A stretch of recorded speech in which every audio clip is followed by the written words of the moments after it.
The peaches were already soft in my basket when I heard the screen door slam. I had been out back since dawn, checking the peach trees my late husband Gerald planted the year we bought this house 31 years ago. It was the kind of quiet Tuesday morning that makes you forget the world has sharp edges. The birds were loud. The air smelled like Georgia summer and cut grass.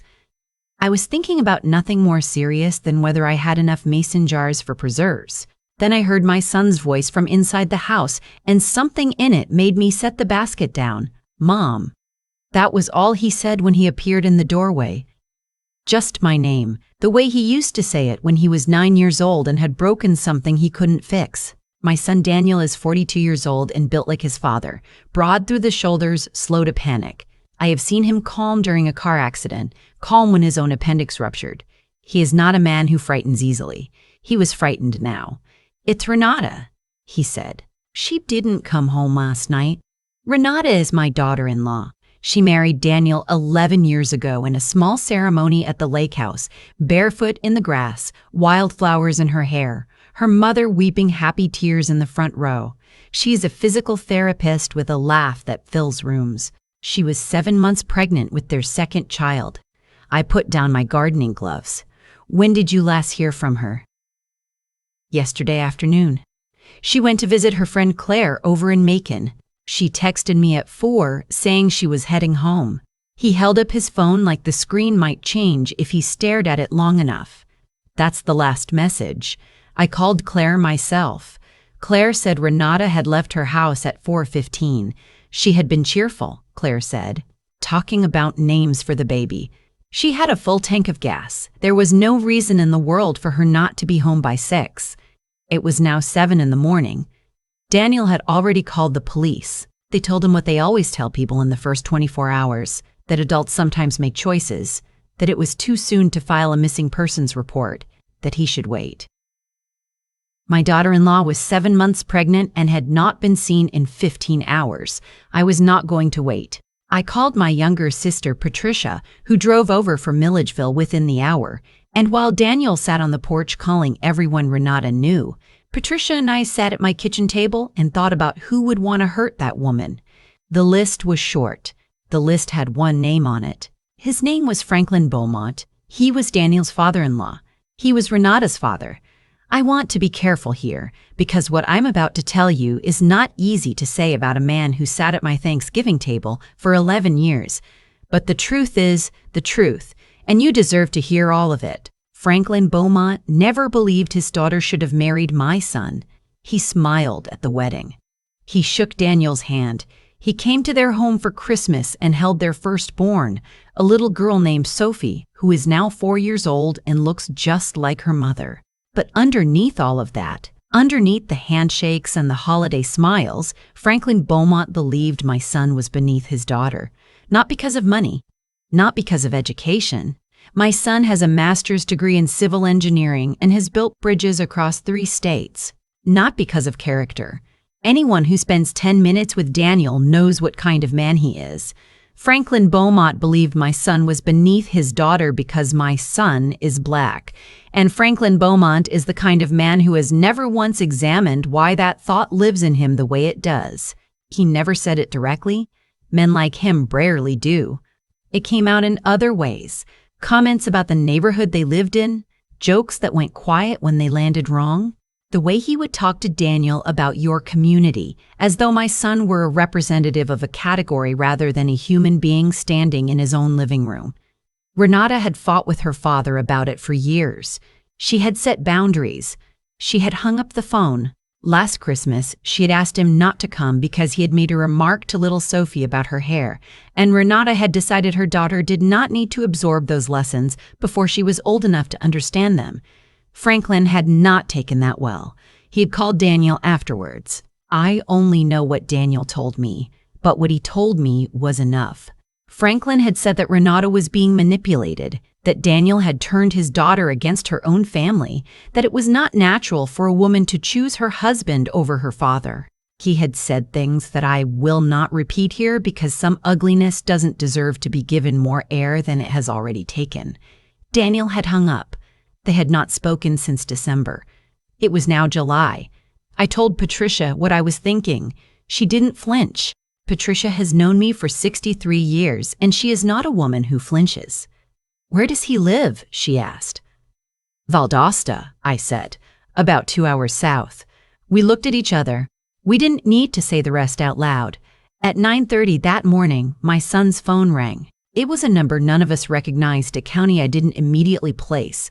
Daniel answered and put it on speaker, and I heard a voice I didn't know, a man, calm and measured, who said he was a paramedic named Ray, and that they had a woman matching Renata's description at a rural intersection near Tifton, and she was conscious and asking for her husband. Daniel was already grabbing his keys before the man finished speaking.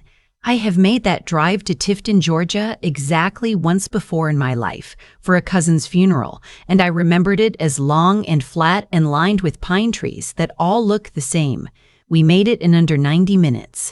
Daniel drove. I sat in the passenger seat and prayed in the way I have prayed since I was a girl, not asking for anything, just holding on. She was at a small urgent care clinic just off the highway, where the paramedic had transported her because the nearest hospital was another 40 minutes east. When we walked in, the nurse at the desk took one look at Daniel's face and brought us straight back. Renata was lying on a narrow bed with a blood pressure cuff on her arm and dried mud on her forearms, and a cut above her left eyebrow that had been cleaned and butterfly taped. The baby's heartbeat was on a monitor, steady and strong, and I will tell you that when I heard that sound, I had to reach out and hold the doorframe. She looked at Daniel and she started crying before he even got to her. I stepped back to give them a moment. I stood in the doorway and I watched my son gather his wife and his unborn child against his chest, and I let them have that. Then I went in and I sat beside her and I took her hand and I waited. She told us what happened in pieces, the way you tell something when it's still too close to look at directly. She had been driving home from Claire's house on Route 41 when she noticed a vehicle behind her, too close, matching every lane change. She had thought at first she was imagining it, the way pregnant women sometimes convince themselves they're being irrational. She had turned off on a side road to see if it would follow. It followed. She had pulled into a gas station. The vehicle, a dark blue pickup truck, had parked at the edge of the lot. She had called Daniel. The call had dropped after 30 seconds. Poor signal out in the rural corridor. She had tried again and gotten nothing. She had gone inside and asked the cashier if she could stay for a while, and the cashier had let her, and she had sat near the counter for almost an hour. When she finally thought it was safe and pulled back onto the road, the truck had been waiting around the bend. It had pulled up alongside her and forced her off the road.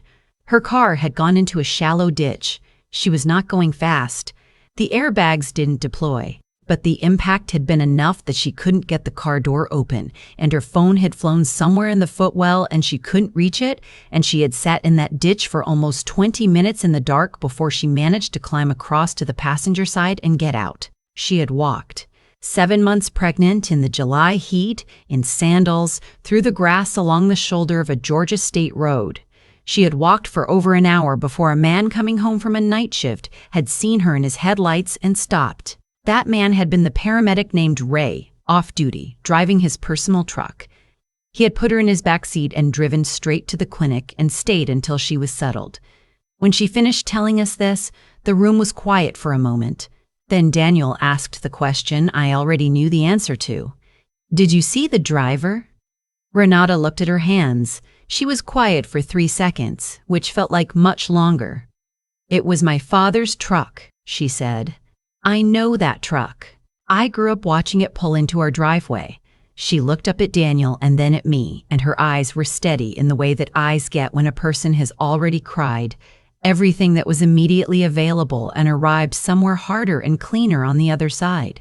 "He called me last week," she said. "I didn't tell you because I didn't want you to worry. He said if I didn't bring Sophie to see him this summer, I would regret it. I thought he just meant he would stop speaking to me. I thought that was the worst thing he was capable of. I am 64 years old. I have buried a husband and a mother and 2 friends before their time.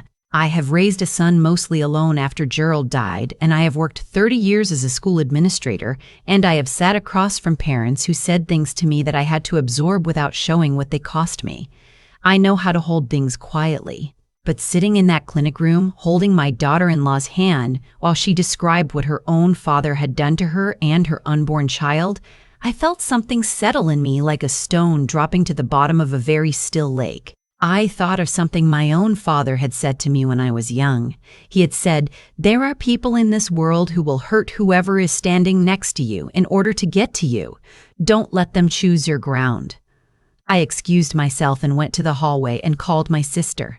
"It was Franklin," I said. Patricia was quiet for exactly 1 second. "I'll make some calls," she said.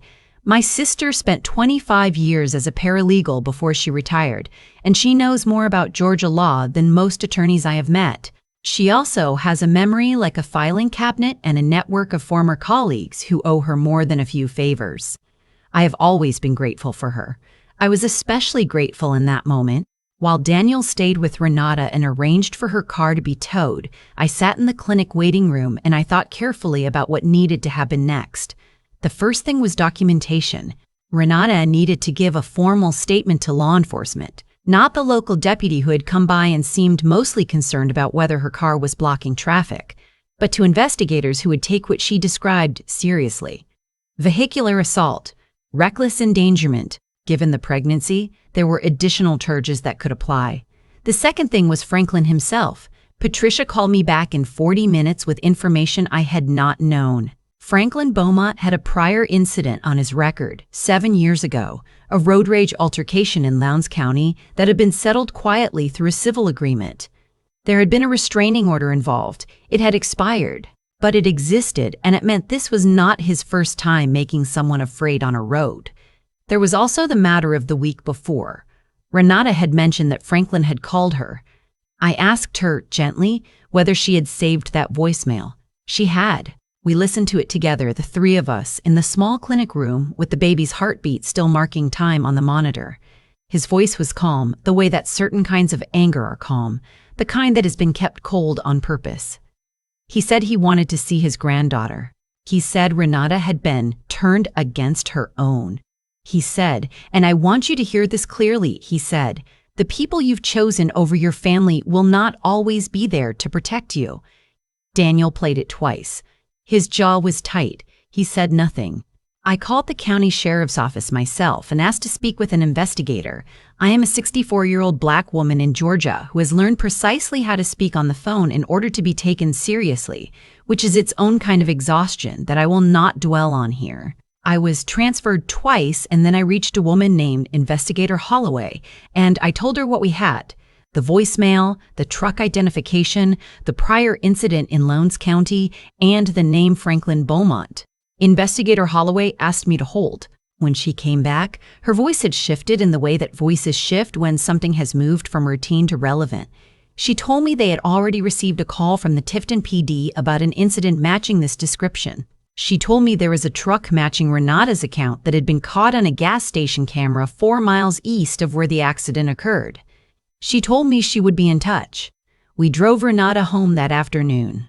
Sophie was with a neighbor, and when we picked her up, she ran to her mother and grabbed her around the legs and didn't let go for a long time. Renata stood in the middle of her own kitchen, holding her daughter and touching her own stomach, and I stood at the counter and made tea that no one drank and let them have the room. That night, after Sophie was asleep and Renata was resting and Daniel was finally sitting still for the first time all day, I sat with my son at the kitchen table. He said, "She could have lost the baby." "I know," I said. "He knew she was pregnant. He's known for months." "Yes." He put his hands flat on the table and looked at them, and I let him. There are moments when a parent's job is not to offer comfort or perspective or wisdom, but simply to remain present while someone you love holds something too heavy and slowly finds a place to set it down. After a while, he looked up at me and said, "What do? We document everything," I said. "We cooperate completely with Investigator Holloway. We get Renata the best attorney in this county, and we let the law do what it is built to do. And if the law doesn't do enough," I looked at my son, this man I have known since before he could walk, who has his father's eyes and his father's patience, and something in him that is entirely his own. Something I could not have predicted or manufactured. A kind of integrity so steady it functions like a compass needle. Then we make sure that everyone who needs to know knows, I said. His employer, his community, the church he attends on Sunday mornings. We make sure that the story of what he did to his 7-month pregnant daughter on a dark Georgia road is not something that stays quiet in a filing cabinet. We make it visible. Every single place it can be visible. Daniel nodded slowly. But we start with Investigator Holloway, I said. He almost smiled. You already like her. I like anyone who changes their tone when they hear the right information, I said. Franklin Beaumont was taken into custody on a Thursday morning, 9 days after Renata walked out of that ditch. The charges were felony reckless conduct, aggravated assault with a motor vehicle, and terroristic threats, which is what Georgia law calls it when you leave someone a voicemail promising consequences for the company they keep. His attorney entered a not guilty plea, which was his right. The gas station footage was clear, the truck was clear, the voicemail was clear, his prior record was clear. His attorney called Patricia to discuss terms, and Patricia told him politely that Renata would be making her own decisions about any plea arrangement and that the family's preference was for complete transparency and a full trial, and she would be happy to explain what that meant for his client's community standing if he needed her to. The call was short. Renata gave birth to a healthy boy in late August, 6 pounds 11 ounces, with Daniel's ears and Renata's mouth and a pair of lungs that announced himself to the maternity ward with tremendous confidence.